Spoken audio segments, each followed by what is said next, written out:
Netflix experience. In this video, I will guide you how you can use the new experience on Netflix. The main key updates with the new Netflix interface are there is a top navigation bar with shortcuts like search, show, movies, games, and My Netflix. A new hub called My Netflix that consolidates things you've saved, your continue watching reminders, all of that.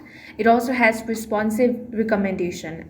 The interface will change recommendation in real time based on what you watch, what you rate, and what trailers you see. It also has the enhanced title info. When you focus, you will see runtime rating, call outs like Emmy nominee or cult favorite to help you guide it. Some menu items are removed, such as category, and new and popular shortcuts are no longer separate, they are integrated differently.